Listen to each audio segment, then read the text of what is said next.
Muy bien, hermanos. Dios les bendiga. Me alegro mucho de verles a todos. También yo me uno a la bienvenida a todas las visitas que están esta tarde con nosotros y a todos los hermanos que nos están siguiendo de sus hogares.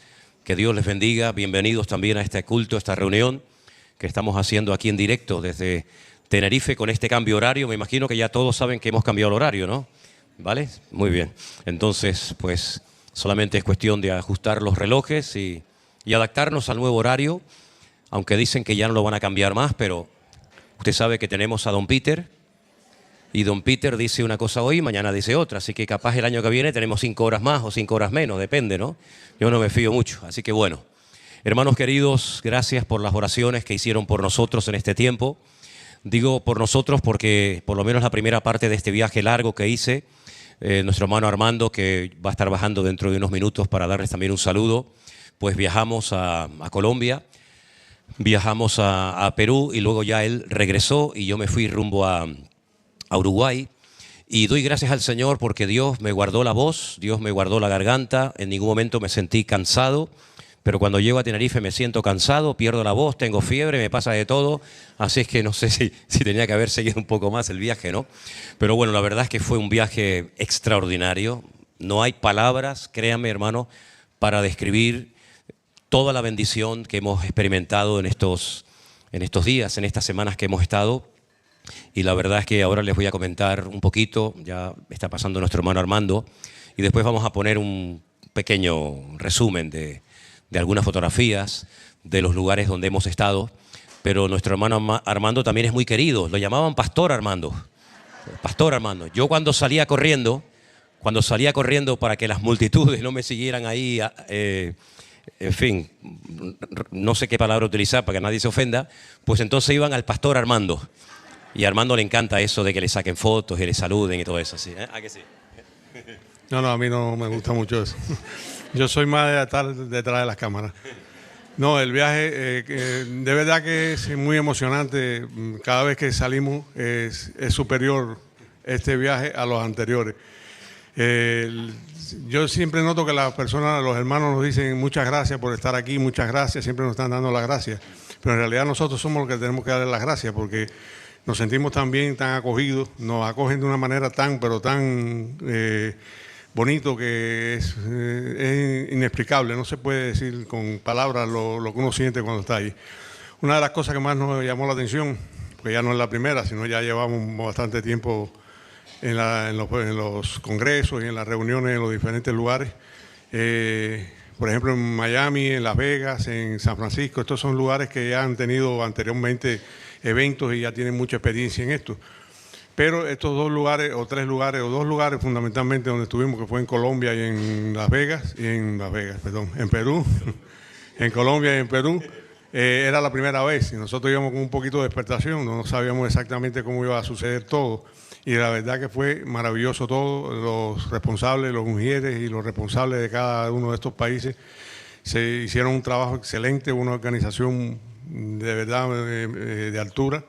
Nos sentimos muy acogidos y no tuvimos ningún tipo de inconveniente, ni problema, ni nada, nos acogieron de una manera grandísima. Y bueno, ya el pastor le explicará más o menos el viaje cómo fue. O sea, hemos hecho alguna foto, ¿no? Porque traíamos muchas fotos, pero solo hicimos un par de minutos de fotos para que más o menos tuvieran una idea de cómo fue y dónde fueron los eventos. Pero bueno, el resumen fue muy positivo todo. Gracias. Amén, gloria a Dios. Fuertes aplausos a nuestro Dios. Dios es bueno. Y gracias por el trabajo de Armando, excelente.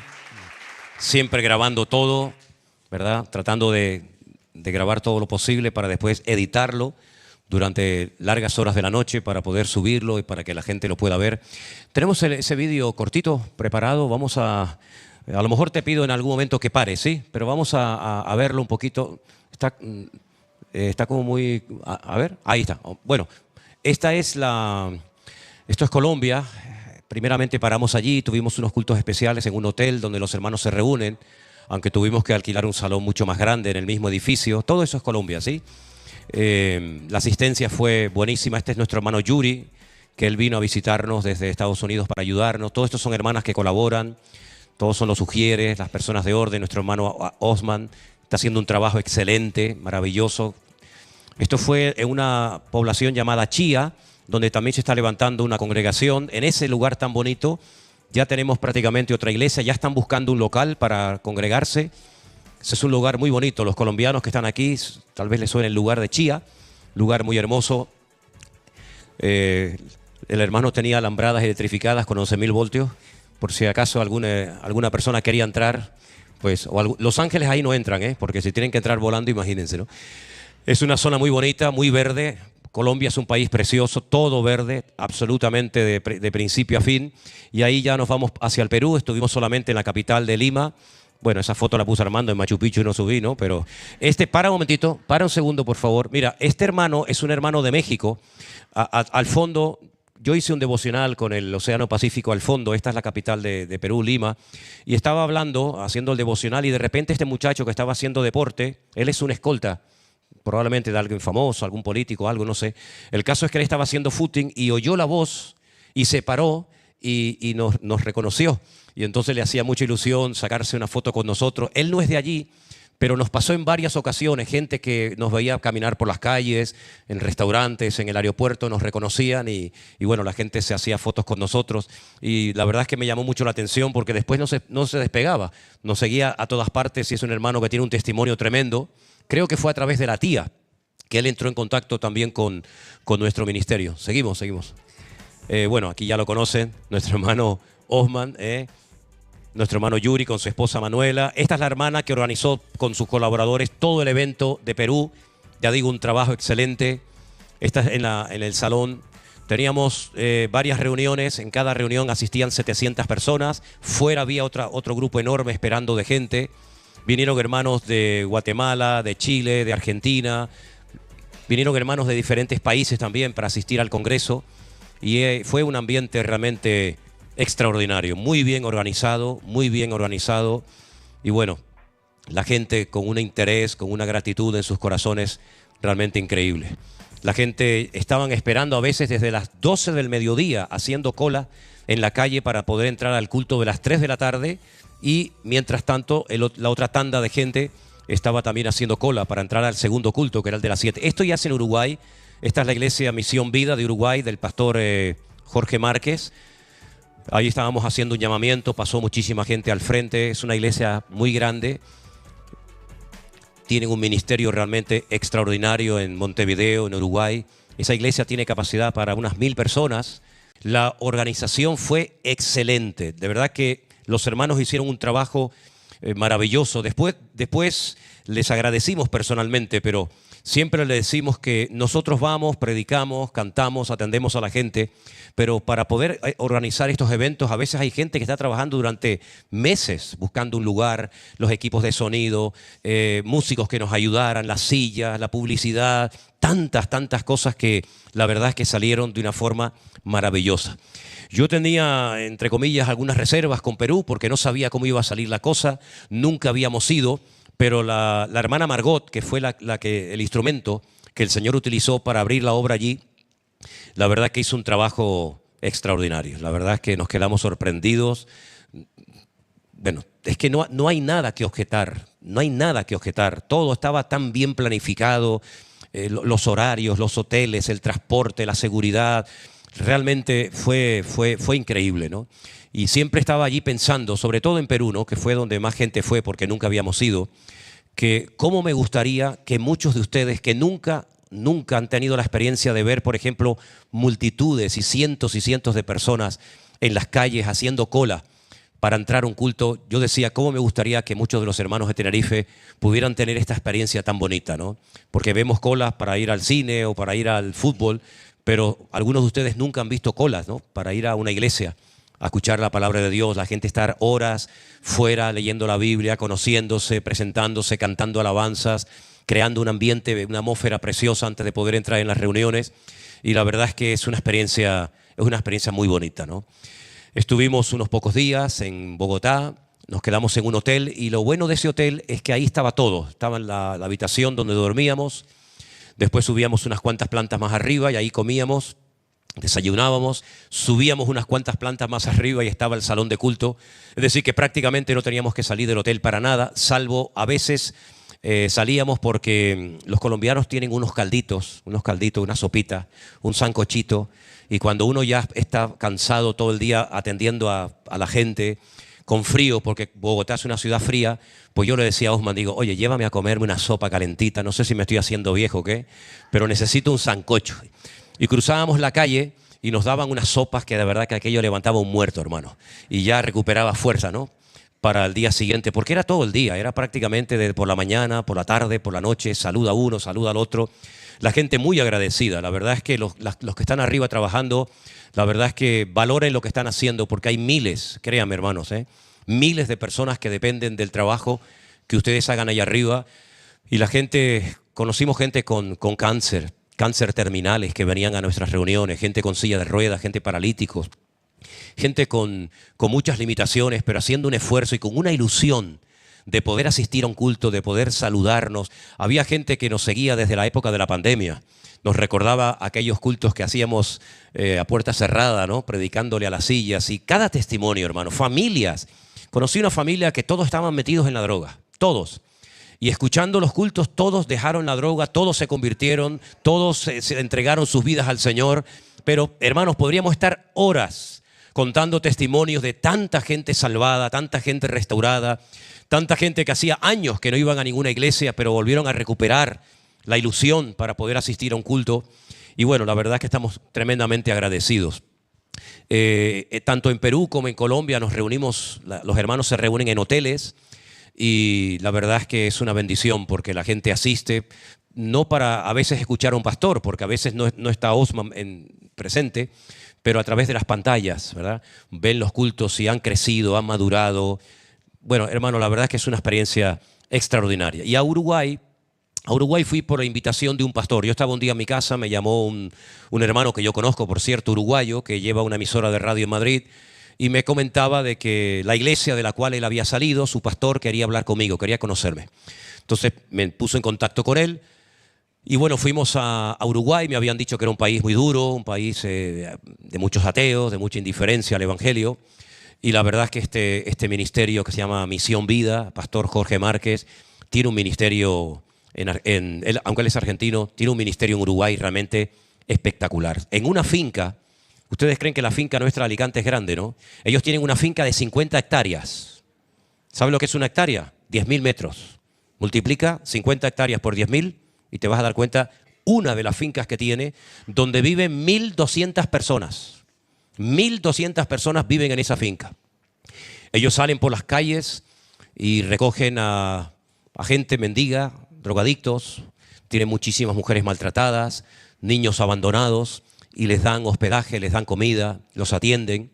Y la mayoría de los pastores que él tiene, la mayoría han salido del mundo de la droga. Un trabajo realmente maravilloso.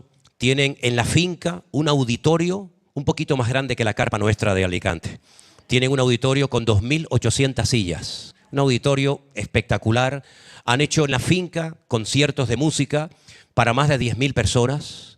Los campamentos de jóvenes son de 2.000 jóvenes, es decir, ahí hablamos de cifras ya algo increíble. Tienen varias emisoras de radio, tienen también televisión.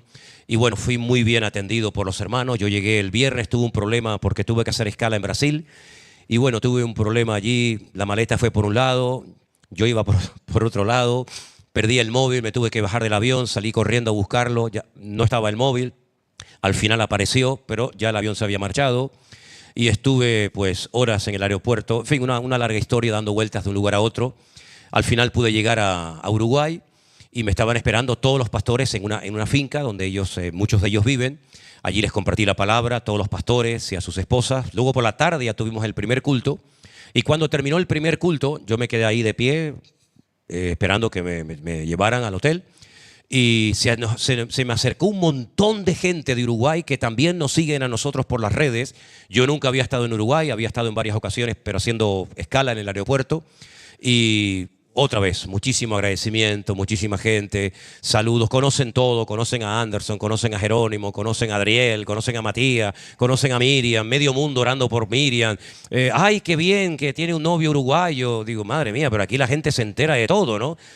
En fin, y yo les preguntaba, ¿y cómo saben todo eso? Y dice, es que tú lo cuentas todo en el púlpito. Y como lo cuentas todo, Digo, es verdad, que a veces se me va la lengua, ¿no? Entonces, luego el domingo por la mañana tuvimos otro culto, el domingo a la tarde otro culto. Es decir, que he tenido cultos, hermanos, para un año, ¿no? Y la verdad es que en los llamamientos, qué emoción, yo no dejo de emocionarme. Mira que yo he hecho llamamientos a lo largo de mi vida, no sé, cientos de veces. Pero cuando tú ves a montones de gente venir adelante, muchos de ellos quebrantados, chicos de la droga, de la calle, que recién entraban a ese culto llorando allí delante tuyo, quebrantados, es que es algo maravilloso. El poder llevar almas a los pies de Cristo para mí es la satisfacción más grande y la alegría más hermosa que una persona en esta vida puede experimentar. Si no has tenido esa experiencia, sal por las calles, vete a predicar la palabra, repártele folleto, llévate bocadillo para la gente que está tirada en las calles y llévalos a los pies de Cristo, para que veas cómo se te va toda la depresión y todas las manías y todas las boberías que tienes encima. Estuve hablando con una muchacha que le hacían bullying en el colegio y estaba la pobrecita pasándolo muy mal. Estaba, pues en fin, como puede estar una niña, ¿no?, que le hacen bullying en la escuela. Y le dije, mira, ¿sabes el mejor antídoto que te puedo dar para vencer tu tristeza, tu depresión? Vete por las calles con tu mamá o con alguien de la iglesia y comienza a hablarle a gente que está tirada en las calles, que están durmiendo, que no tienen hogar. Y ya verás cómo se te quitan todas tus penas. Y me dice, pues lo voy a hacer. Ella y la madre se pusieron de acuerdo, ¿no? Así que muchas veces pensamos en nuestros problemas, en nuestras necesidades, y a veces no nos damos cuenta de que a lo mejor más cerca de ti de lo que te puedas imaginar, hay una persona que a lo mejor está pasando lo peor que tú. Yo les conté una vez aquella anécdota que leí de una persona muy pudiente que vivió muy bien durante muchos años y estaba una noche buscando en los cubos de basura algo para llevarse a comer a la boca. Y encontró unas papas medias podridas y comenzó a pelarlas y a comerlas crudas, así en un estado muy malo. Y empezó a decir en alta voz, ¿quién me ha visto, no? ¿Y quién me ve comiéndome aquí estas papas podridas de la basura?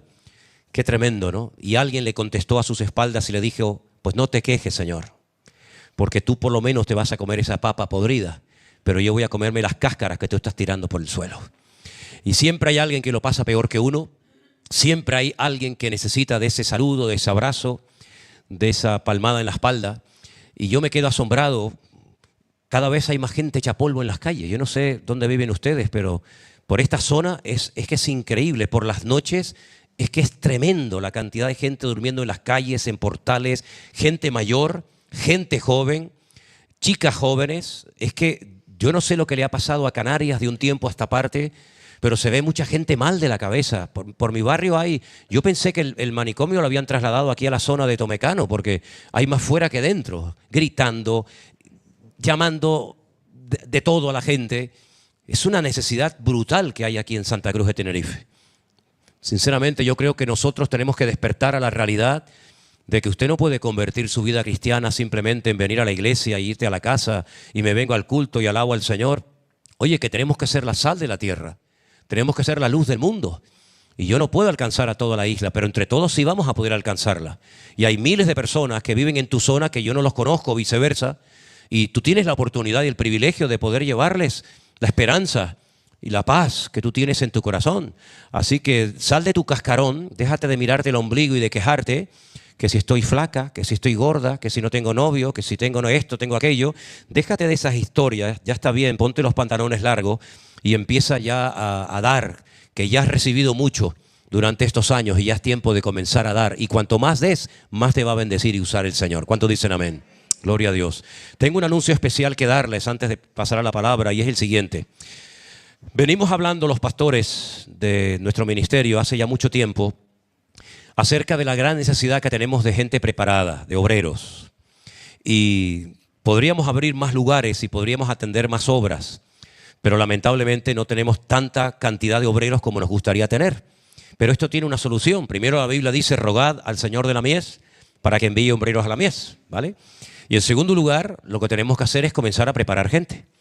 Entonces, el año que viene, aquí en España, no vamos a hacer un congreso como ya venimos haciendo hace 4 años, sino vamos a hacer algo diferente el próximo año. El próximo año saben que tenemos nuestro congreso internacional en Estados Unidos, que estuve yo pensando, ahora que estuve yo en Colombia y en Perú, donde tenemos obras preciosas, estuve yo pensando que si en vez de haber hecho el congreso en Estados Unidos, lo hubiéramos anunciado en Colombia o en Perú o en México, en un país de eso, en este momento tendríamos ya anotadas más de 4 o 5 mil personas.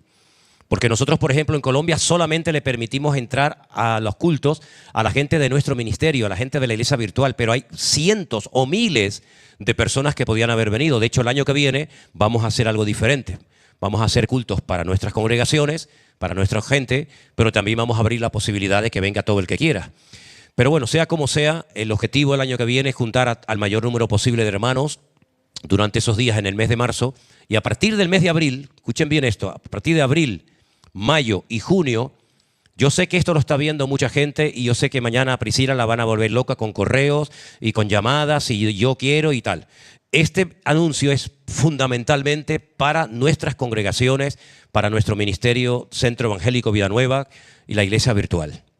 Queremos durante el mes de abril, mayo y junio preparar en la finca de Alicante. Tienen que estar allí, tienen que convivir esos 2 meses, 3 meses obreros, personas que quieran prepararse para servir al Señor. Algunos dirán, pero es que yo trabajo. Bueno, pues tendrás que orar para ver cómo lo haces. Pero si pudiéramos 2 o 3 personas de cada una de nuestras congregaciones, tenerlos en la finca, que tienen que trabajar, que tienen que hacer evangelismo en las calles, que tienen que llevar una vida práctica y además también tienen que estudiar y prepararse para servir al Señor en diferentes áreas, porque necesitamos músicos, necesitamos maestros, necesitamos predicadores, necesitamos maestros y maestras de escuela dominical, necesitamos gente profesional que ponga su profesión al servicio de la obra de Dios, pero no queremos poner en primera línea a personas sin ningún tipo de preparación. Y la convivencia es fundamental. Tenemos, por ejemplo, a nuestro pastor en Alicante, que ha estado 25 años viviendo en comunidad, y él fue el que me dijo, es fundamental tener a la gente en comunidad viviendo durante varios meses, y vamos a dar cursos intensivos y de esa manera, pues, oye, tener obreros para poder atender todas las obras que tenemos. El año que viene, como les he anunciado, nuestro hermano Alberto y Damaris, pastores en Fuerteventura, lo estamos mandando a Estados Unidos para atender 2 iglesias que tenemos en la Florida sin pastor y para que estén 3 meses también preparando obreros. Esa es la prioridad, preparar obreros. Entonces Fuerteventura se queda con un solo pastor y 2 iglesias que atender. Por lo tanto, en el cuadrante que hacemos de vez en cuando los pastores, tendremos que añadir también Fuerteventura para poder ir a visitar a nuestros hermanos allí. Anderson acaba de comenzar también reuniones, aunque yo en el verano estuve allí en Zaragoza. Zaragoza tenemos un grupo precioso de hermanos, no tenemos pastor. Me mandaron las fotografías del culto del Centro Evangélico Vida Nueva en Madrid y es impresionante cómo ha crecido esa obra. Estamos también orando para que ahora en el mes de diciembre venga una familia de Uruguay, y yo ya he hablado con ellos, les he hablado claro y ya saben lo que hay y lo que no hay, para ver si hay la posibilidad de que se queden a trabajar también para nuestro ministerio, viviendo en la península, viviendo sobre todo en Alicante. Así que por favor ayúdenos con esto, hermanos. Ayúdenos con oración, pero también digo, si hay personas que quieren ir en serio y prepararse para servir al Señor, dedica 2 o 3 meses de tu tiempo para ir a prepararte, y luego estoy seguro que una vez que estés preparado, podremos contar contigo para mandarte a cualquier lugar para atender una obra, para echar una mano, como músico, como maestra de escuela dominical, como pastor o como lo que sea. Así que este anuncio, lo sé que lo están escuchando muchos hermanos de nuestras iglesias. Por favor, todavía no tenemos un correo, ni no sabemos cómo vamos a admitir todo esto, porque sé que va a ser una barbaridad de gente la que quiera venir, pero seguramente vamos a poner un correo especial o tal vez un teléfono o algo para que los que se anoten, hacer una especie de selección y comenzar a partir del mes de abril con todos los pastores que somos a dar cursos y preparar obreros en Alicante de cara al próximo año. Amén, hermanos. Bueno, pues espero que estén orando por todo esto. Oramos un momentito a nuestro Dios y pedimos que el Señor hable a nuestras vidas hoy a través de esta palabra. Cierra tus ojos, vamos a orar. Señor, te doy gracias en esta tarde por este privilegio que nos das de poder estar aquí reunidos, Señor. Te pido, Señor, que en esta tarde nos hables a través de tu palabra y podamos salir de aquí edificados y renovados y con ganas de servirte y poner la mano en el arado y no mirar atrás, como dice tu palabra. Gracias te doy por todas las cosas, Señor, en el nombre de Jesús. Amén y amén. Y ya antes del culto, bueno, ya hemos hablado anteriormente, pero antes del culto volvimos a hablar. Tenemos aquí a esta jovencita que el Señor la tocó grandemente durante el tiempo del campamento y tiene en su corazón, ya ha hablado con sus padres, ha hablado con nosotros, tiene en su corazón también el deseo de prepararse para servir al Señor, reina, ¿sí? Así que si Dios quiere, A ver si ella también puede asistir a esas clases de preparación de obreros. Yo quiero llevarles, hermanos queridos, a Mateo capítulo 23, una porción que todos conocemos perfectamente y que hemos leído, y yo creo que hasta memorizado. Mateo capítulo 23, a partir del versículo 37. Y no se te ocurra bajarme el monitor porque estoy bajo mínimo. ¿Sí? Gracias. Dice: Jerusalén, Jerusalén, que matas a los profetas y apedreas a los que son enviados. ¿Cuántas veces quise juntar a tus hijos como las gallinas juntan sus polluelos debajo de las alas? ¿Y qué dice? Y no quisiste. Qué triste, ¿no? No quisiste. He aquí vuestra casa os es dejada desierta, porque os digo que desde ahora no me veréis más hasta que digáis: bendito el que viene en el nombre del Señor. ¿Cuántos dicen amén? A lo largo de la historia, mis queridos hermanos, desde la época de Adán y Eva, pasando por los jueces, los profetas y algunos reyes, el Señor siempre se empeñó en dirigir a su pueblo, sacarlo de la idolatría, darles una vida nueva, darles un país hermoso, donde pudieran criar a sus hijos, sus animales, tener sus cosechas y además con el gran privilegio de poder tener en el centro del país, en la ciudad de Jerusalén, la casa de Dios, el templo de Jerusalén. En algunas ocasiones el pueblo obedecía, dejaba la idolatría, se arrepentían, se humillaban, pero sinceramente los que saben del Antiguo Testamento saben perfectamente que en la inmensa mayoría de las veces Israel era algo imposible. Cuando no adoraban a Baal, adoraban a Milcón, cuando no a Quemos, cuando no incluso quemaban a sus hijos al fuego. Y en vez de hacer que las naciones se convirtieran a ellos se acostumbraron a comportarse como las naciones paganas, con su idolatría, con sus abusos, con sus excesos, etcétera, etcétera. Pero siempre el empeño, el objetivo del Señor, de nuestro Dios, fue bendecir a su pueblo, como sigue siendo el mismo. ¿Por qué te crees que estás tú aquí esta tarde? Pues Dios te ha traído para bendecir tu vida. Dios quiere ayudarte, aunque tú a lo mejor pases de Él, Él nunca ha pasado de ti. De hecho, si no hubiera sido por Él, tú no hubieras nacido. Tú hubieras a lo mejor muerto en el vientre de tu madre. O hubiera nacido otra hermana, otro hermano, que también hubieron millones antes que tú, que tenían la misma posibilidad y corrieron hacia la misma meta, pero no llegaron, llegaste tú. Y no hay nada por casualidad. El Señor permitió que tus padres se conocieran, que te tuvieran a ti, que llegaras hasta este punto de tu vida y con tus problemas, con tus complejos, con tus luchas y con tus desencuentros y tus desamoríos, el Señor te ha traído esta tarde a este lugar. Porque Él sigue tratando de bendecir al mundo, de bendecir a las naciones. El mundo no tiene por qué estar como está. Las familias no tienen por qué romperse como se están rompiendo. Los jóvenes no tienen por qué terminar suicidándose o quemándose por ahí con la droga o viviendo como animales o peor que animales. Esa no es la voluntad de Dios. Pero aquí vemos que primeramente la paciencia de Dios es algo que a mí siempre me ha llamado la atención. Porque conozco a mucha gente que dice: uy, yo paciencia no tengo nada. No tengo nada de paciencia. Y yo creo que ninguno de nosotros podemos presumir de tener una paciencia, ¿verdad?, maravillosa. Pero sin embargo Dios sí, Dios tiene una paciencia tremenda. Fíjate lo que ha aguantado de nosotros. Los insultos, las críticas, las calumnias, las mentiras. Todo lo que han dicho en contra de Dios. Los políticos, los artistas, los pintores. Tantas barbaridades. Y Él sigue teniendo esa paciencia infinita que no deja de sorprenderme.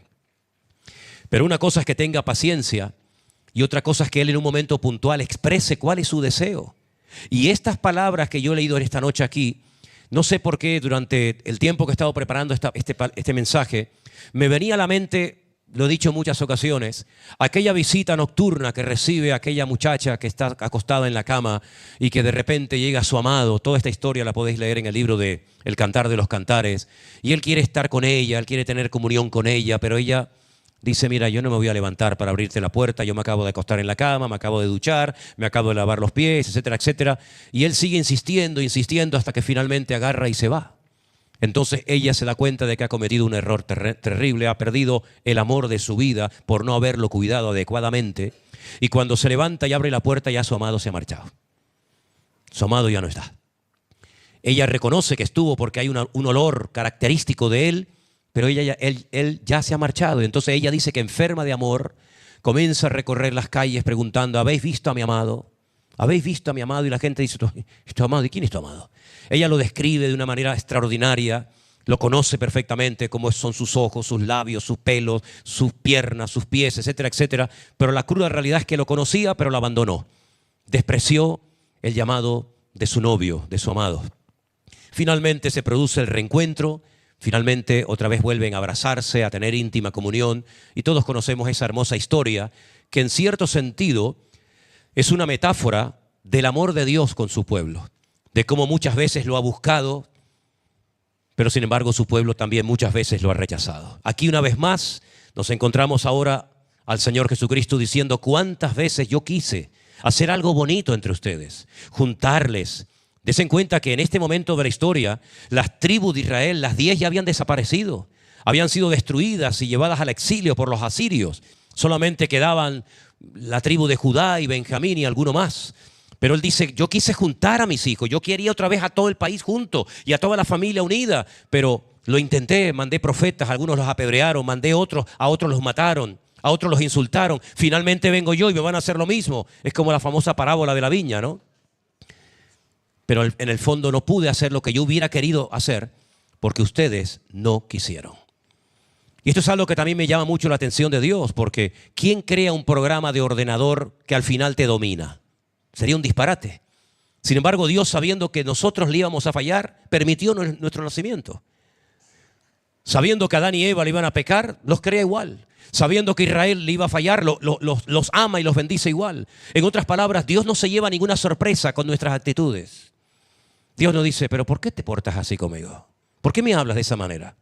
Él sabe cómo somos. Él sabe cómo está nuestra vida y nuestro corazón. Pero a pesar de eso, Él está empeñado en bendecirnos, en amarnos, en restaurarnos. Dice, pero no quisisteis. Entonces ahora viene uno de los versículos tal vez más tristes de toda la Biblia, donde Él dice, como no quieren que yo obre en vuestras vidas, vuestra casa os es dejada desierta. Y a mí me llama la atención porque cuando Jesús esa semana, todo esto ocurrió en el plazo de una semana, esta es la última semana de la vida de Jesús. En esa semana, cuando Él entra al templo de Jerusalén, en el capítulo 21, el versículo 13, mira lo que dice. Jesús entra al templo, echa fuera a los que vendían y compraban en el templo, volcó las mesas de los cambistas, las sillas de los que vendían paloma y dijo, léalo conmigo si quiere, escrito está, mi casa, casa de oración será llamada, mas vosotros la habéis hecho cueva de ladrones. En ese momento, si habéis prestado atención, Él dice mi casa. Pero ahora, cuando les está profetizando, les está diciendo a los discípulos que la casa, es decir, que el templo va a ser destruido, cuando fue destruido fue en el año 70, después de Cristo. Y en este momento todavía faltaban como unos 35 años aproximadamente, tal vez 40 años, hasta que ocurriera la destrucción del templo. Por lo tanto, cuando Él entra al templo, Él dice, esta es mi casa, aunque no está en las mejores condiciones. Aunque la he tenido que limpiar de adentro hacia afuera, he tenido que santificarla y poner todo en orden, pero en este momento es mi casa. Pero cuando 40 años más tarde, después de mi muerte, después de mi sacrificio en la cruz, después de mi resurrección, sea destruido el templo, ya ese templo no es mi casa, es vuestra casa. ¿Os dais cuenta la diferencia? ¿Hola? No, como veo tan callado, me ponéis nervioso. Decir algo, por favor. Amén. Bueno. Antes de la resurrección, antes de la crucifixión, era el templo. Los sacrificios tenían alguna validez, estaban bajo la ley de Moisés. Pero cuando ya el Señor murió, ¿qué objetivo tiene esa casa? Ninguno. Ya el sacrificio perfecto ya se llevó a cabo. Ya no es mi casa, yo ya no estoy ahí. Ya la gloria de mi Padre, mi presencia no está en ese lugar. Ahora es vuestra casa y vuestra casa es la que van a destruir. Porque mi casa el hombre no la puede destruir, porque en la casa de mi Padre muchas moradas hay. Si así no fuera, yo os lo hubiera dicho.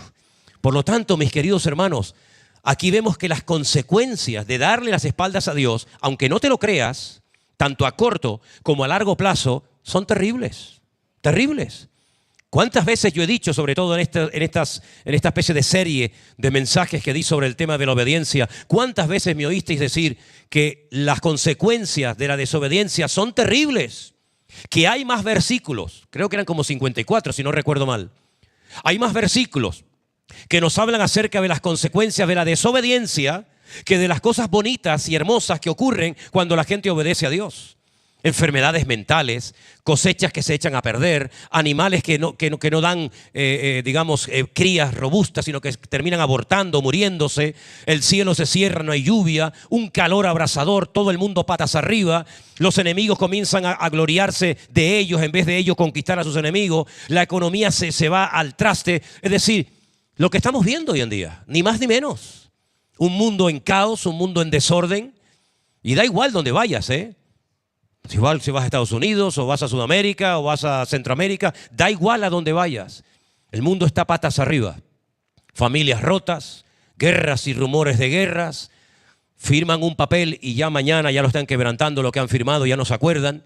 Y todas esas son las consecuencias del pecado. Y la gente no se lo toma en serio. Piensa que pueden vivir a su manera, ofendiendo a Dios. Y no les va a pasar absolutamente nada, pues se equivocan. La casa, el templo de Jerusalén fue destruido. Y si no me creen, vayan a Jerusalén. Yo me voy ahora en el mes de noviembre. Y le voy a decir a la gente, miren para allá arriba. ¿Saben lo que había ahí arriba hace 2000 años? El templo de Dios. Y hoy en día, ¿qué hay? Nada. No hay templo. Hay una cúpula allí dorada que está encima de una roca, que es la roca del domo de la roca, donde cuenta la historia que Abraham subió a sacrificar a su hijo Isaac.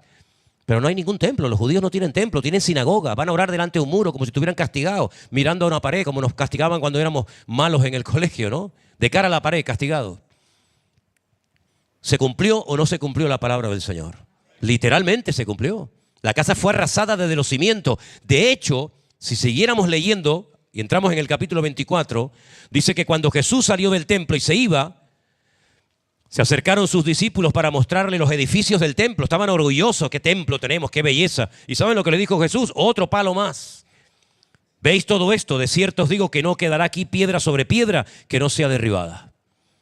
Para que quede bien claro, por si quedó alguna duda, ¿qué significa eso de que vuestra casa os quedará desierta? Bueno, pues ya te lo he dicho bien claro, ya no hay lugar a dudas. El templo va a ser destruido. No va a quedar piedra sobre piedra que no sea destruida. Y no es que vino un cristiano, no es que vino un grupo de cristianos y dijeron, mira, vamos a juntarnos y vamos a destruir el templo para poder decir que la palabra de Dios se cumplió. No. Vinieron gente que no eran ni cristianos, ni judíos, ni nada. Vinieron los romanos. Y a través de Tito destruyeron el templo y nunca más se volvió a reconstruir. ¿Qué te parece? Entonces la palabra de Dios se cumple. Dice la Biblia que el cielo y la tierra pasarán, pero mi palabra siempre permanecerá. Tal vez no verás hoy el cumplimiento de esa promesa, tal vez no verás hoy la respuesta a tu oración, pero el Señor nunca te va a fallar, nunca va a llegar tarde. Él sabe lo que tiene que hacer, Él tiene el tiempo en la mano, Él pone y Él quita, Él controla las circunstancias del mundo. Y es una lástima ver que el Señor les dice, yo quise hacer cosas entre ustedes, yo quise volver a juntar a mi pueblo, pero no quisisteis. En otras palabras, el libre albedrío, la libertad que decimos tener, la emplearon para lo malo. Oye, eres libre, presumes de ser libre, me parece bien. Pero procura tomar decisiones que no te afecten a ti ni a la próxima generación por haber tomado una mala decisión. Eres libre, me parece estupendo. Presumes de ser libre, de no rendirle cuentas a nadie y de hacer lo que te da la gana. Estupendo, te felicito. Pero procura tomar decisiones que no te lleven a la ruina ni a corto ni a largo plazo. Usa tu libertad para agradar a Dios y no para agradarte a ti mismo. Y al final la vida te pasa factura. Y al final te das cuenta de que te volviste otra vez a equivocar por no haber consultado ni haber hecho la voluntad de Dios en tu vida. Vuestra casa va a ser destruida y no me veréis más. Esta es otra palabra que no se ha cumplido. La primera sí, que la casa, que el templo iba a ser destruido, vamos, literal. Pero esta aún no se ha cumplido. Pero fíjense qué interesante pensar en esto. Yo os digo que desde ahora no me veréis más hasta que digáis, bendito el que viene en el nombre del Señor. Le está hablando a los judíos. Y los judíos en el año 70 perdieron su templo. La ciudad fue duramente atacada. Miles de personas, si no lean ustedes, por ejemplo, los libros del famoso historiador Flavio Josefo. Y él cuenta todas las barbaridades que los romanos hicieron. las miles de personas que fueron crucificadas, pero no contentos con esto, en el año, si no recuerdo mal, 135, 137 de la era cristiana, se levantó un tal Bar Kokhba, el hijo de la estrella, y un rabino de aquella época llamado el Rabí Akiva, que era un hombre muy respetado y querido, decían que tenía hasta 42,000 seguidores o discípulos. No se le ocurrió otra cosa que decirle al pueblo de Israel: este es el verdadero Mesías. Habían rechazado al verdadero, al Señor Jesucristo. Pero ahora viene este rabino y dice: no, el verdadero Mesías es este. Además, miren qué nombre tiene, el hijo de la estrella, Bar Kokhba, y lo apoyó. Y la gente lo siguió creyendo que era el verdadero Mesías. ¿Qué fue lo que ocurrió? Primeramente, a Bar Kokhba, con tenazas ardiendo al rojo vivo, los romanos le arrancaron toda la piel a pedazos. Y sus carnes se las dieron a comer a los perros. Y murió en un martirio terrible. Y Bar Kokhba fue un fracaso y los romanos dijeron: basta, hasta aquí hemos llegado. Destruyeron totalmente la ciudad de arriba abajo. La destruyeron, la arrasaron. Algunos huyeron a la famosa fortaleza de Masada, ¿verdad? Le cambiaron el nombre a la ciudad. Dice: a partir de ahora vamos a cambiarle el nombre a esta ciudad para que nunca más nadie recuerde que un día existió una ciudad llamada Jerusalén. Le vamos a llamar Aelia Capitolina, sin nada que ver. Y a este país, en vez de llamarle Israel, para que nunca más haya recuerdo de esta gente, le vamos a poner Filistea o Palestina, tierra de filisteos. Y a partir de ese momento el pueblo de Israel entró en lo que se conoce como la diáspora. Fueron esparcidos por todas las naciones de la tierra. ¿En qué país no ha habido judíos? En todos los países del mundo ha habido judíos. Pero el Señor les dijo: ustedes no me van a ver más hasta que este pueblo de Israel me salude, porque Baruch Haba, Beshen Adonai, bendito el que viene en nombre del Señor, es como dar la bienvenida. La bienvenida es Baruchín. Baruch Haba es como bienvenido al que viene en el nombre del Señor. Ustedes me van a dar la bienvenida. Pero ¿cómo te van a dar la bienvenida si están esparcidos por todas las naciones de la tierra? No se puede cumplir la profecía. Los judíos ya no tenían tierra, ya no tenían país. Había judíos en España, en Estados Unidos, en Alemania, en todas las naciones de la tierra. Más de 380 países del mundo tenían grandes comunidades judías. ¿Cómo dices tú que te van a dar la bienvenida a los judíos cuando te vean venir? Si no tienen país, si no existe. Si por allá ha pasado todo el mundo. Los últimos que lo tuvieron fueron los ingleses, que cuando terminó la Primera Guerra Mundial se repartieron el mundo y a los ingleses les tocó lo que llamaban Palestina o Filistea.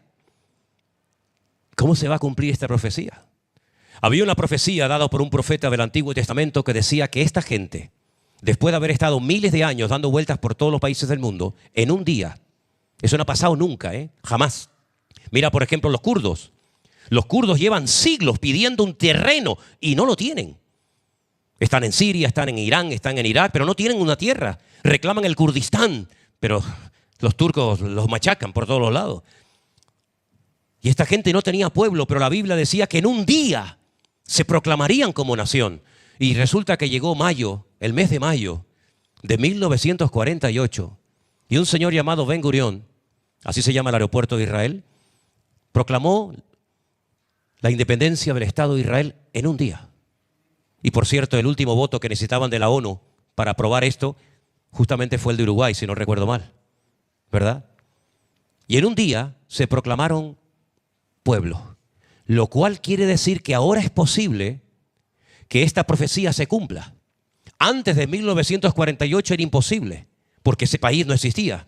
Pero ahora, te guste o no, estés de acuerdo o no, me da igual, no estoy aquí para convencer a nadie de nada, simplemente recuerdo la historia. Ahora hay un pueblo que se llama Israel, con un parlamento, con un presidente, con una bandera, con un himno, etcétera, etcétera.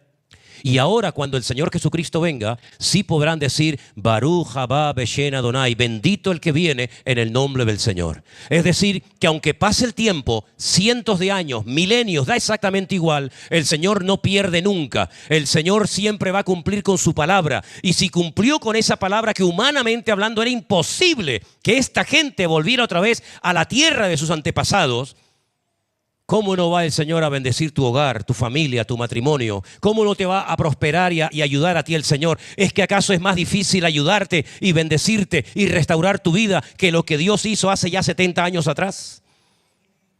Pero hay un factor importante en todo esto, y es tu voluntad.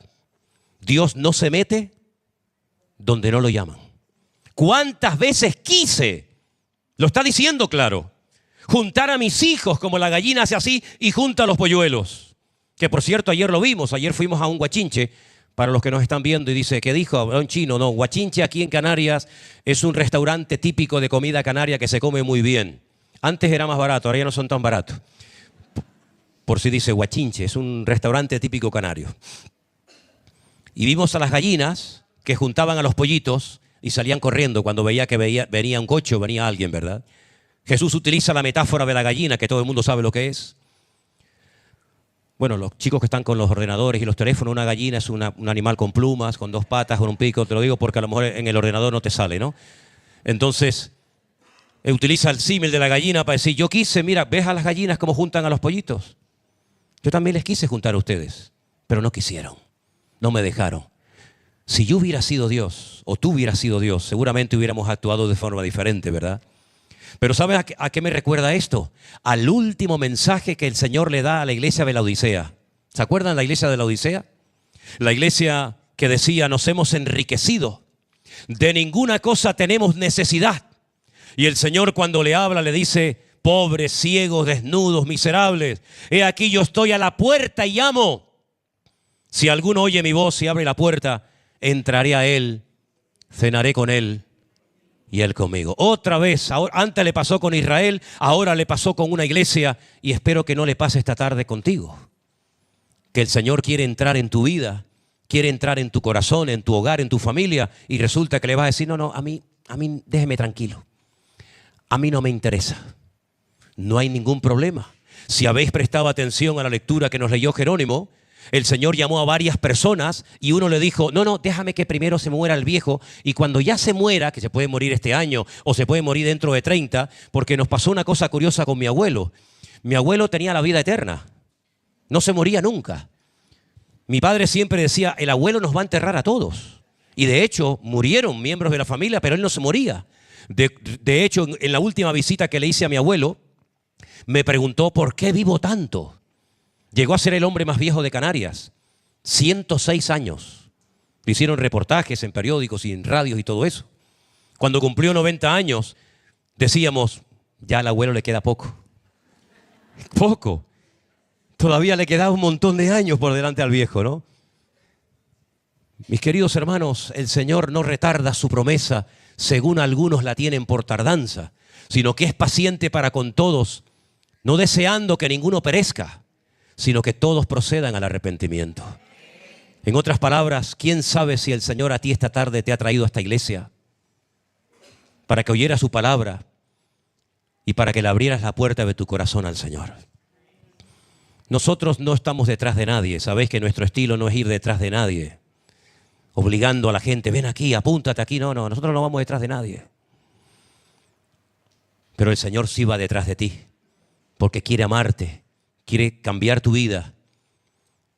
Y me parece casi como una falta de respeto, ¿no? Decirle, dale una oportunidad a Dios. Madre mía, estamos hablando de Dios. Le has dado oportunidad al sexo libre. Le has dado oportunidad a la droga. Le has dado oportunidad a cosas que la gente ni sabe que has hecho o que has probado. Y después, ¿por qué te lo piensas tanto a la hora de darle una oportunidad también a Dios? ¿Por qué para otras cosas has sido tan valiente y tan atrevido? Y para las cosas de Dios eres tan cobarde. Por cierto, la Biblia también habla de los cobardes, ¿eh? No solamente de los ladrones, asesinos, criminales, violadores. También la Biblia dice una cosa, ¿eh? Y dile a los predicadores que prediquen que a los cobardes conmigo no los quiero. Y el Señor viene a buscar gente valiente. Aquel muchacho le dijo, deja que primero entierre a mi padre. Y Jesús le dijo, bueno, pues vete con tu papá. Vete, cumple con la familia. Si quieres primeramente quedar bien con papá. Pero aquí las reglas las pongo yo, no las pones tú. Y el otro que estoy ocupado y el otro que no puedo. Qué tremendo que Jesús pasara por la vida de estos muchachos y ninguno le dijera, aquí estoy, Señor, cuenta conmigo. Por eso creemos en la necesidad de preparar obreros para que podamos seguir rescatando muchas almas para los pies de Cristo. Pero te digo una cosa, y termino con esto. El infierno, la condenación eterna, es tan real como la silla en la que estás sentado esta tarde. El infierno es más real que la silla que está sentado en esta tarde. La Biblia habla tremendamente acerca de este tema.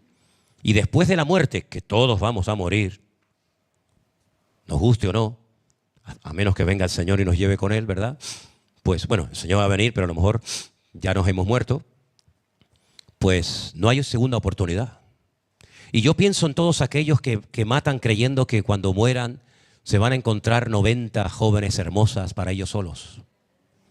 Aquellos que son capaces de meter a un niño en un microondas o quemarlo, torturarlo hasta la muerte, pensando que eso es lo que Dios pide y pensando que cuando haga ese daño voy a estar en el paraíso con 70 vírgenes para mí sola, 70 o 90, que por cierto ya cada vez tendrán que ser menos porque no sé de dónde salen tantas vírgenes.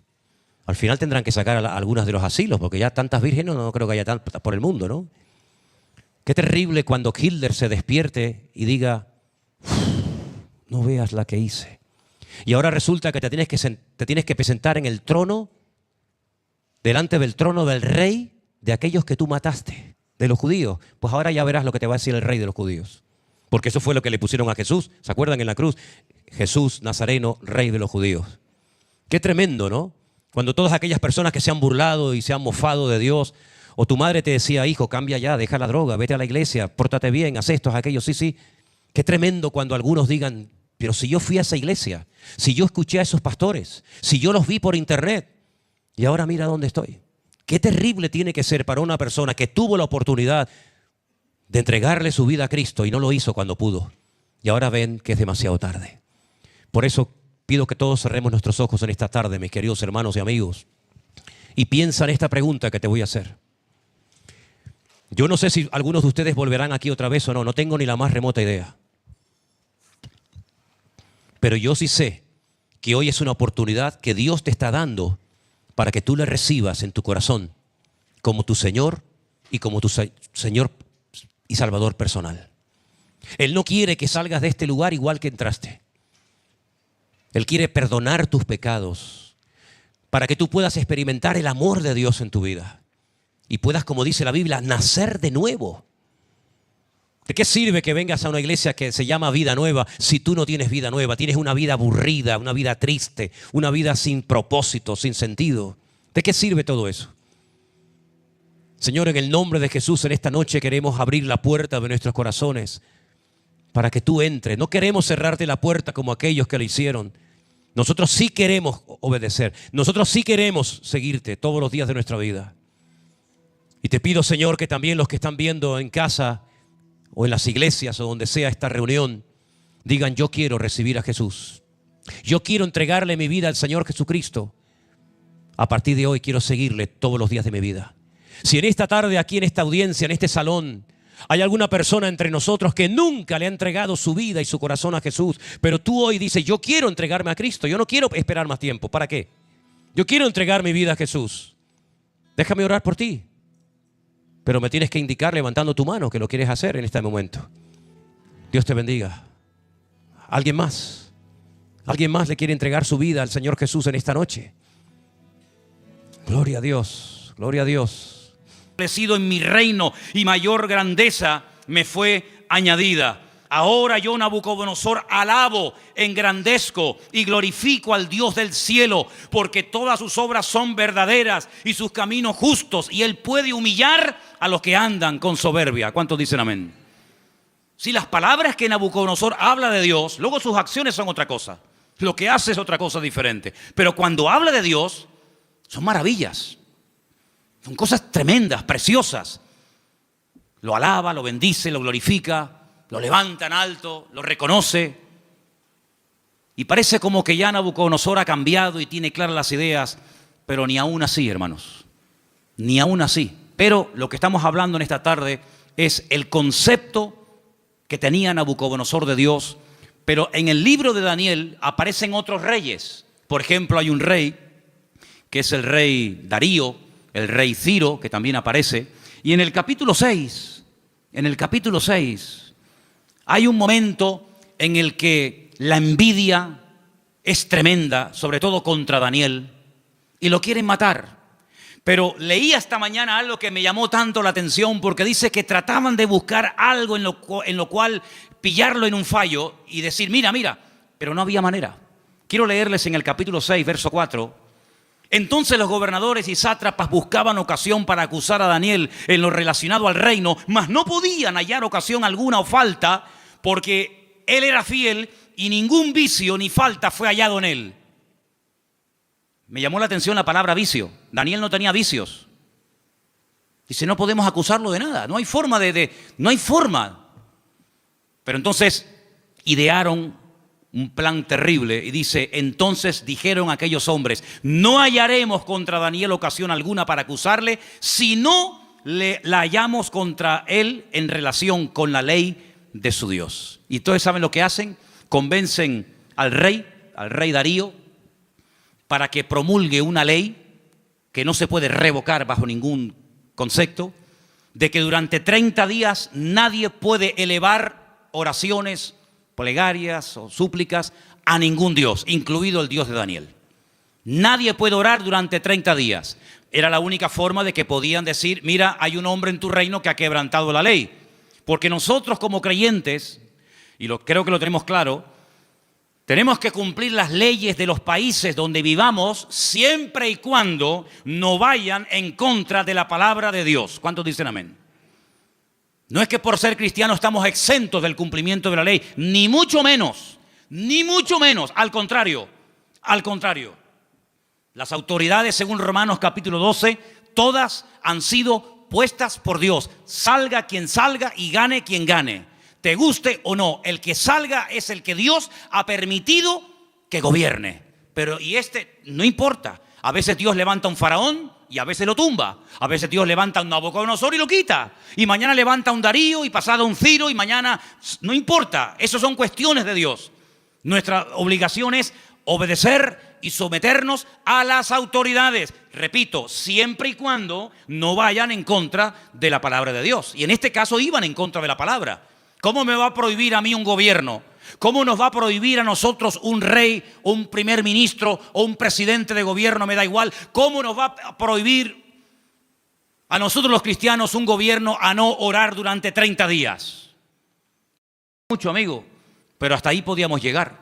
¿Qué hizo Daniel? Versículo 10. Cuando Daniel supo que el edicto había sido firmado, entró en su casa y abiertas las ventanas de su cámara que daban hacia Jerusalén, se arrodillaba 3 veces al día y oraba y daba gracias delante de su Dios como lo solía hacer antes. No es que ahora empiece a hacerlo a raíz del edicto promulgado por el rey Darío, no, es que ya lo venía haciendo como algo normal en su vida. Se postraba y oraba en dirección a Jerusalén 3 veces al día.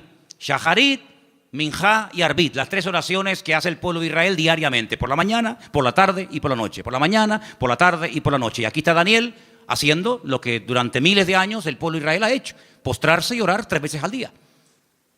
Y ahí lo pillaron. Van con el chisme, van con el cuento al rey Darío y le dicen, no te ha obedecido. Hay un hombre en tu reino llamado Daniel que ha quebrantado la orden y merece la muerte. Claro, cuando el rey se entera de que es nada más y nada menos que Daniel, al que él respetaba, admiraba y amaba, le pesa en el corazón, pero amigo, lo firmado es ley y no te queda más remedio que sentenciar la muerte. En esta ocasión no vas a morir quemado, como ya se intentó matar a tus compañeros, en esta ocasión te espera el foso de los leones. Yo creo, hermano, que aquellos leones pasaban más hambre que el perro de un hippie. Yo creo que aquellos leones tenían un hambre, si quieren, totalmente imposible salir con vida de aquel foso de los leones. ¿Qué te parece? Qué bonito es ver a un león detrás de la jaula, detrás de las rejas.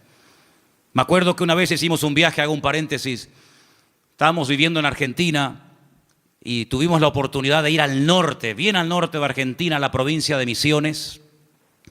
Y allí había un matrimonio que nos hospedó, un matrimonio de alemanes. Y un día nos quisieron llevar a las famosas cataratas de Iguazú, las cataratas más grandes del mundo y las más hermosas. Y por el camino paramos y entramos en un zoológico que la verdad que era deprimente, el zoológico aquel. Pero bueno, entramos. Y había una valla, una tela metálica tan fina que yo decía, pero esto es un peligro, ¿cómo pueden tener a un león con una vallita que era de papel aquello? Y el león estaba al otro lado de la valla, yo estaba aquí, Y el león estaba patas arriba, durmiendo profundo. Y yo estaba al lado y ni se enteraba, pero no se me ocurrió otra cosa que tirar una piedra al león. Y cogí una piedra y le hice al león así por arriba, le hice, ¡pum! Le tiré el león, mire hermano, el león se viró, pegó un rugido que todavía lo tengo dentro y no se me ha ido, y eso fue en el año 90, fíjese lo que le digo. Qué miedo pasé, hermano, de verdad, qué miedo pasé. Un león enfadado es terrible, ¿eh? Terrible. Y ahora meten a Daniel en un foso de leones. Como mínimo, si dice leones, plural, como mínimo tiene que haber 2, pero seguramente había mucho más. Al día siguiente, el rey se va corriendo al foso de los leones, donde el día anterior habían echado a su amigo Daniel. Y dice en el verso 19, capítulo 6, el rey pues se levantó muy de mañana y fue apresuradamente al foso de los leones. Lo quería, ¿eh? Y acercándose al foso llamó a voces a Daniel con voz triste y le dijo: Daniel, siervo del Dios viviente, el Dios tuyo, a quien tú continuamente sirves, ¿te ha podido librar de los leones? ¿Te ha podido librar tu Dios? Solamente por eso ya Dios tenía que librar a Daniel, porque si no lo hubiera librado, el rey Darío se hubiera llevado un concepto equivocado de Dios. El Dios de Daniel no pudo salvar a su siervo de la garra de los leones. Solamente por eso ya el Señor protegió a Daniel. ¿De cuántas nos ha librado el Señor para no quedar mal Él? No para no quedar mal nosotros, para no quedar mal Él. ¿De cuántas nos ha librado el Señor? ¿Verdad? Y acercándose al foso lo llamó, ya lo hemos leído, versículo 21. Entonces Daniel respondió, dijo: oh rey, vive para siempre, mi Dios envió su ángel, el cual cerró la boca de los leones para que no me hicieran daño, porque ante él fui hallado inocente, y aún delante de ti, oh rey, no he hecho nada malo. Entonces se alegró el rey en gran manera a causa de él, y mandó sacar a Daniel del foso, y Daniel fue sacado del foso, y ninguna lesión se halló en él, porque había confiado en su Dios. Y el rey dio orden, y fueron traídos aquellos hombres que habían acusado a Daniel, y fueron echados en el foso de los leones, ellos, sus hijos, sus mujeres, y aún no habían llegado al foso, al fondo del foso, cuando los leones se apoderaron de ellos y quebraron todos sus huesos. Entonces el rey Darío escribió a todos los pueblos, naciones y lenguas que habitaban en toda la tierra: paz sea multiplicada. De parte mía es puesta esta ordenanza, que en todo el dominio de mi reino todos teman y tiemblen ante la presencia del Dios de Daniel. Escucha ahora el concepto elevadísimo que tenía Darío de Dios. Porque Él es Dios viviente. ¿Cuántos dicen amén? Permanece por todos los siglos. ¿Cuántos dicen amén? Su reino no será jamás destruido. Su dominio perdurará hasta el fin. Él salva. ¿Cuántos dicen amén?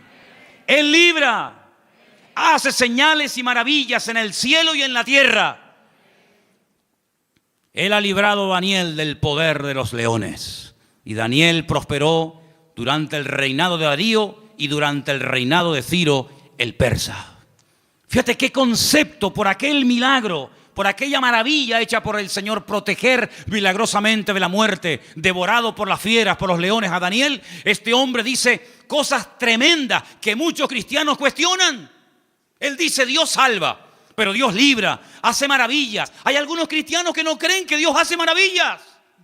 Hay algunos cristianos que incluso se han atrevido a publicar y a decir desde púlpitos y desde revistas y desde páginas web, etcétera, etcétera, que ya no existen milagros. Sin embargo, Darío no tenía ese concepto distorsionado de Dios. Darío decía: el Dios de Daniel salva, libra, hace señales en el cielo y en la tierra, protege, es un Dios todopoderoso. ¿Cuántos dicen amén? Si lo tenía Darío, ese concepto de Dios, ¿cuánto más tú y yo tenemos que tener ese concepto de nuestro Padre y de nuestro Dios?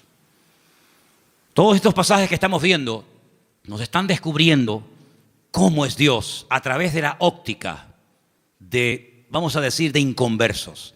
Personas que eran impactadas, personas que quedaban con la boca abierta ante semejantes maravillas.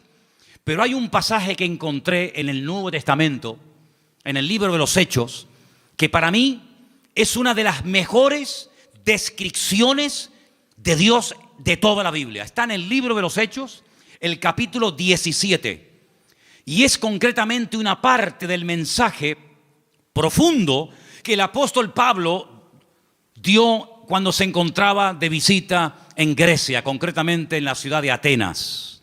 En el capítulo 17 del libro de los Hechos, a partir del verso 24, Pablo, hablándole a aquella gente allí en Grecia, dice, si quieren arrancamos desde el versículo 22, ¿vale? Hechos 17, 22. Entonces Pablo, puesto en pie en medio del areópago, dijo, varones atenienses, en todo observo que sois muy religiosos. Qué curioso cómo eran los griegos, ¿eh? Eran religiosos, eran hedonistas, deportistas, un culto al cuerpo tremendo. Es una sociedad muy, muy parecida a la que vivimos nosotros hoy en día, ¿verdad? No eran ateos, eran muy religiosos. Dice, porque pasando y mirando vuestros santuarios, hallé también un altar en el cual estaba esta inscripción: al Dios no conocido. Tenían un altar donde no había ningún Dios, pero habían puesto una inscripción, una placa que decía esto: al Dios no conocido, al que vosotros adoráis sin conocerle. Y ese es el Dios que yo vengo a anunciar. Y Pablo dice, verso 24, escucha ahora: el Dios que hizo el mundo y todas las cosas que en él hay. ¿Puedes decir amén a esto? Es un Dios creador, el que creó el mundo. Es decir, no se creó solo. Vino una explosión y a través de una serie infinita de coincidencias apareció en su lugar, tal y como las conocemos hoy en día, lo que llamamos sol, luna, plantas, árboles, animales, planetas, etcétera, etcétera. No es así. Es el Dios creador que ha puesto todo en su sitio, que le ha dado color, forma y diseño. Es el Dios todopoderoso. Y sigue diciendo, siendo Señor del cielo y de la tierra. La palabra Señor, sabéis que es la palabra amo. Siendo el dueño, el propietario de lo que hay arriba y abajo, no habita en templos hechos por manos humanas. Solamente de este versículo hay tanta enseñanza, tanta profundidad de conceptos que podríamos echarnos horas. Porque lo primero que está diciendo es, nosotros no salimos de la nada. Nosotros no somos producto de un proceso evolutivo, sino somos creación de Dios. Y ese Dios que es el dueño ha decidido no vivir en templos. ¿Qué les está diciendo a los atenienses? Que vuestros templos no pueden contener su persona, su presencia, porque Él ha tomado unilateralmente la decisión de no vivir en templos. Luego les está tirando por tierra toda su religiosidad. Y sigue diciendo, ni es honrado por manos de hombres, como si necesitase algo. Pues Él es quien da a todos vida y aliento y todas las cosas. Es la existencia misma. Es el que hace que las cosas existan. Es el que transmite vida. Es el que hace que todo funcione perfectamente. Es el que hace que haya estaciones. Es el que hace que soplen los vientos de un lugar y se vayan por otro. Es el que hace que el sol cada mañana salga del mismo lado hace miles de años y se oculte por el mismo lado. Es el que hace que la tierra gire siempre en la misma dirección y a la misma velocidad. No es un Dios que hoy en día dice, no, que no se mueva, ahora que se mueva. Es un Dios que tiene un control absoluto de la creación. No ha perdido el control. No se le ha vuelto en contra la creación. Él da vida. Y si Él no diera la vida, nada funcionaría. Porque el hombre puede alargar y puede cortar la vida, pero no puede crearla, no puede diseñarla. Y Él está hablando de un Dios que da la vida, un Dios que ha formado, un Dios que ha creado, etcétera, etcétera. Y sigue diciendo, de una sangre ha hecho todo el linaje de los hombres. Está hablando de Adán. De él vienen todos, de él venimos todos. Para que habiten sobre toda la faz de la tierra, y les ha prefijado el orden de los tiempos y los límites de su habitación. Esto es impresionante lo que está diciendo Pablo aquí. Él es el que ha dado límite, ha puesto tiempos. ¿Cuánto tiene que vivir un elefante?